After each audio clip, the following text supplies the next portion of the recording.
ये हठा योग के बारे में आपने बहुत बार सुना होगा कि मैं हठा योगा सीखने ऋषिकेश जा रहा हूँ, मैं अष्टांगा योगा सीखने जा रहा हूँ। तो अब बात करेंगे हठा योग के बारे में। देखिए, हठा योग सबसे पुराना है और जिसको भगवान शिव लेके आए इस धरती पे। यानी भगवान शिव एक योगी हैं जिन्होंने योग किया है, योगा किया है। अब होता क्या है, जब भगवान शिव इस धरती पे आए, अवतरित हुए, हालांकि वो एक तरीके से आदि अनादि काल से हैं और रहेंगे भी। और जो हठा योग होता है वो कुंडलिनी शक्ति की बात करता है। अब आपने कई बार शायद कुंडलिनी शक्ति देखी, जैसे मतलब सुना होगा। और जैसे आपने भगवान शिव की मूर्ति जब आप देखते हैं तो उनके गले में एक सांप पड़ा रहता है, स्नेक कोबरा।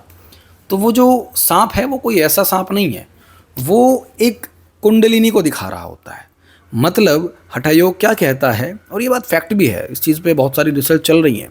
आपकी जो रीढ़ की हड्डी है, गर्दन से लेके हिप्स तक होती है लगभग, तो वहाँ उसके नीचे लास्ट में जहाँ पे एनएस पार्ट होता है, प्राइवेट पार्ट होता है, उसके जो बीच की जगह होती है छोटी सी, वहाँ पे एक कुंडलिनी शक्ति छिपी हुई होती है। मतलब एक शक्ति है आपके अंदर जो सोई हुई है और उसको जगाना होता है योग से।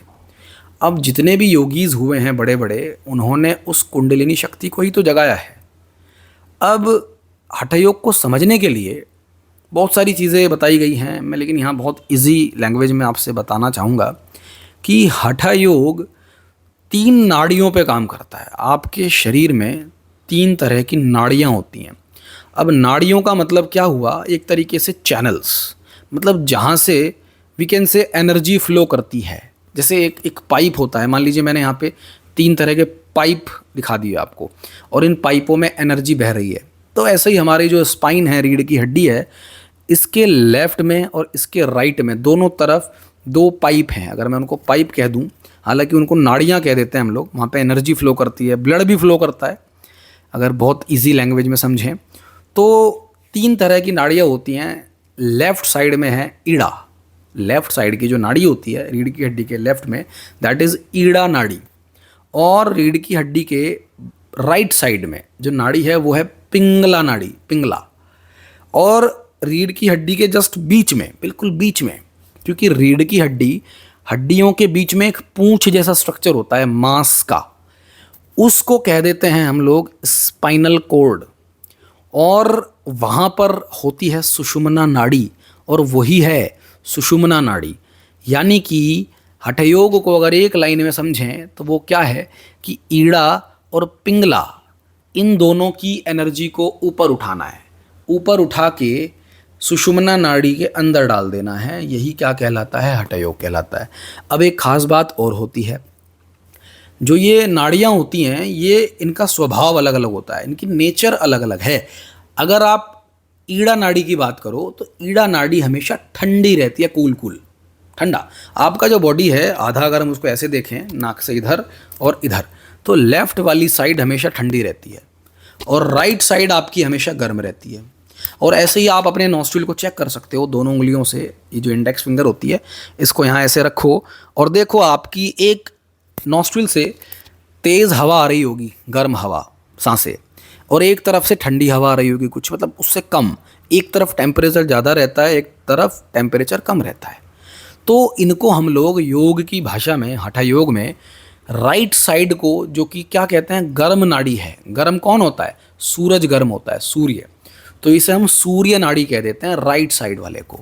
और जो लेफ़्ट साइड वाली होती है ये हमेशा ठंडी होती है, कूल कूल होती है, तो इसीलिए इसको चंद्र नाड़ी कह देते हैं। तो इसमें कई तरह की चीज़ें, जैसे हम एक्सप्लेन कर लेते हैं। जैसे ये ठंडे को दिखाता है लेफ़्ट वाला, राइट वाला जो सूर्य नाड़ी है वो गर्म गर्म को दिखाता है, जो राइट वाला है वो दिन को दिखाता है, दिन, और लेफ़्ट वाला रात को दिखाता है। और इसके बारे में और भी बहुत सारी चीज़ें कही जाती हैं कि शिव जो हैं वो राइट साइड में हैं, शक्ति जो हैं वो लेफ़्ट साइड में है, गंगा, इस तरीके से एक्सप्लेन कर देते हैं योगीज़ लोग।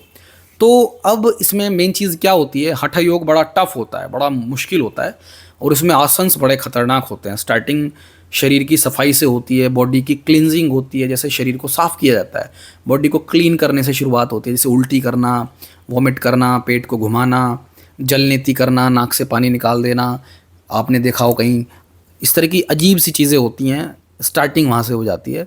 तो हठ योग बड़ा मुश्किल होता है। और एक लाइन में कहें फिर से वही कि जब आप अपनी ईड़ा नाड़ी की ऊर्जा और पिंगला नाड़ी की ऊर्जा को दोनों को उठाते हैं, यानी एक तरफ से ठंडक और एक तरफ से गर्माहट ऊपर चढ़ रही है, और चढ़ने के बाद वो मिल जाती है, और मिलने के बाद कहाँ गिर जाती है, बीच में, यानी सुषुम्ना नाड़ी में गिर जाती है। तो सुषुम्ना नाड़ी में गिरते ही क्या हो जाता है, आपका कुंडलिनी जागरण हो जाता है। मतलब वो जो सोई हुई कुंडली है वो जाग जाती है, उसको कुंडलिनी कहते हैं हम लोग। अब देखो और थोड़ा गहरी बात करें तो जो कुंडलिनी है वो एक सर्प के आकार की है, सांप के आकार की है। और सांप भी कैसा, जो कि 3.5 बार ऐसे गोल गोल घूमा हुआ है, लपेटे खाए हुए है 3.5 बार, 1 2 3.5 राउंड। इस तरीके से उसका फेस हमेशा नीचे को रहता है। और जब इंसान का कुंडलिनी एक्टिवेट नहीं होता तो इंसान लोभ में, मोह में, बीमार, परेशानियाँ, यही सब चल रहा होता है। जब आप हठ योग कर लेते हैं, ईड़ा पिंगला सुषुम्ना की नाड़ी को ऊपर उठा के और बीच में ले आते हैं और आपके चक्र एक्टिवेट हो जाते हैं। अब देखो चक्र का जो कॉन्सेप्ट है वो भी यहीं से आया। अब ये जो स्पाइनल कॉर्ड होती है जिसे मैंने सुषुम्ना नाड़ी कहा, वहीं पे आपके चक्र होते हैं। अब चक्र क्या है, कई सारे चक्र होते हैं, 7 चक्र होते हैं। मूलाधार, स्वादिष्ठान, मणिपुर, अनाहत, विशुद्धि, आज्ञा और सहस्त्रार चक्र। अब ये जो चक्र हैं ये कोई ऐसी चीज़ नहीं है इनको आप देख लें और काट दें या महसूस कर लें, पकड़ लें। ये एक तरह के सेंटर्स हैं बॉडी में, यानी ग्लैंड्स होती हैं, ग्रंथियाँ होती हैं, जहाँ से सिक्रेशन हो रहा होता है केमिकल का, हार्मोन्स का, प्लस जहाँ पे बहुत सारी नाड़ियाँ आके मिलती हैं। जैसे कई बार आपके घर के बाहर गली होगी, गली के बाहर आप जाओ और बड़ी सड़क होगी, फिर आगे जाते हैं एक हाईवे आ जाता है, चौराहा आ जाता है, चौराहे पे बहुत ज़्यादा जाम लगा रहता है, बहुत सारा ट्रैफिक रहता है। तो ऐसे ही जहाँ पे बहुत सारी नाड़ियाँ आके मिलती हैं तो वहाँ पे एनर्जी का सेंटर हाई रहता है, मतलब एनर्जी का फ्लो मजबूत रहता है, हाई रहता है। तो ये जो चक्र होते हैं ये एक तरीके से हमारे शरीर में नाड़ियों के गुच्छे हैं या ग्लैंड्स होती हैं। जैसे गले में भी ग्लैंड है, थायराइड ग्लैंड, छाती में भी एक ग्लैंड होती है, थाइमस ग्लैंड। तो पूरे शरीर में या तो नसों के गुच्छे हैं या ग्लैंड हैं, उन्हीं को हमने चक्र कह दिया।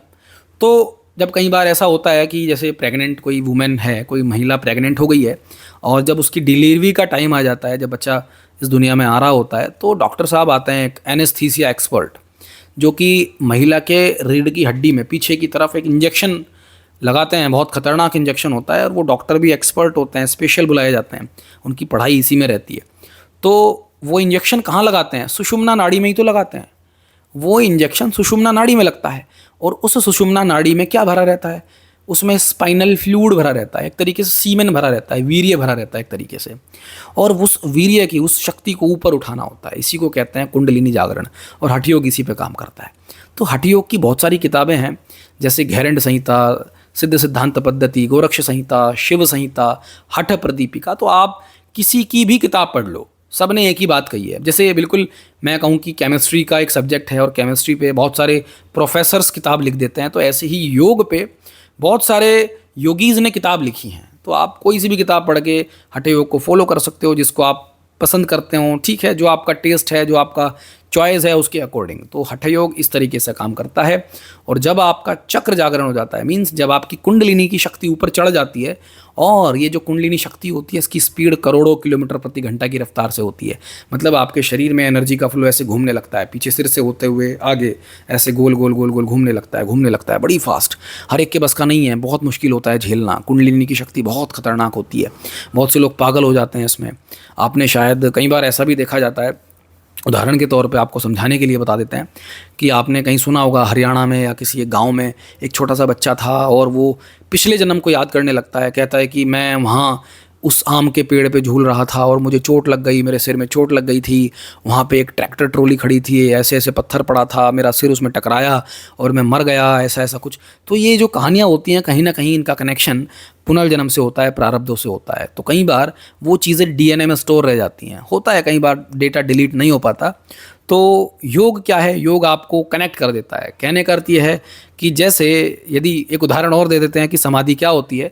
देखो, आप चाहे अष्टांग योग कर लो, चाहे हठ योग कर लो, कुंडलिनी योग, नाद योग, ब्रह्म योग, स्वर योग, कर्म योग, भक्ति योग, ज्ञान योग, कोई सा भी योग कर लो, मिलना क्या है आपको, आखिर में समाधि। टारगेट क्या है, समाधि। समाधि को क्या कहते हैं, मोक्ष कहते हैं, निर्वाण कहते हैं, कैवल्य कहते हैं, मुक्ति कहते हैं। एक ही बात है, शब्द अलग अलग हैं, बात एक ही है।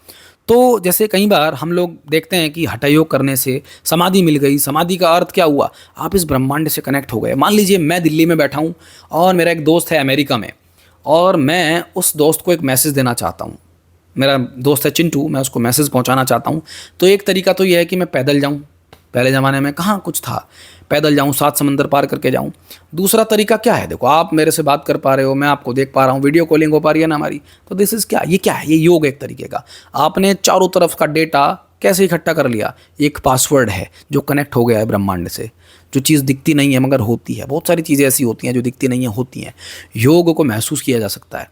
योग प्रैक्टिकल है, एकदम 100% साइंस है। अमेरिका ने, पूरे वर्ल्ड ने इसको साइंस माना है, हालांकि आयुर्वेद को अब तक साइंस नहीं माना है, योग को साइंस माना है। तो हठ योग टफ होता है थोड़ा सा, लेकिन हठ योग से समाधि पाना थोड़ा सा कठिन है। अष्टांग योग थोड़ा इजी होता है। तो इस तरीके से ये हठ योग काम करता है। ह और ठ, ह को हम लोग कह देते हैं हकार और ठ को कह देते हैं ठकार। ये भी आप नोट कर सकते हो, हकार एंड ठकार, ये दो एनर्जी मिलती हैं, सुषुम्ना में गिर जाती हैं और वहीं पे आपका कुंडलिनी जागरण हो जाता है। आप इस ब्रह्मांड से, इन दुखों से, इन परेशानियों से मुक्ति, इन सब से मुक्ति मिल जाती है, छुटकारा मिल जाता है। हर इंसान टेंशन में है, एंजाइटी में है, डिप्रेशन में है, परेशान है, कोई खुश नहीं है, सब कुछ है लेकिन फिर भी कुछ नहीं है। तो कहने का अर्थ ये हुआ कि ये हठ योग आपको समाधि तक लेके जा सकता है। धन्यवाद।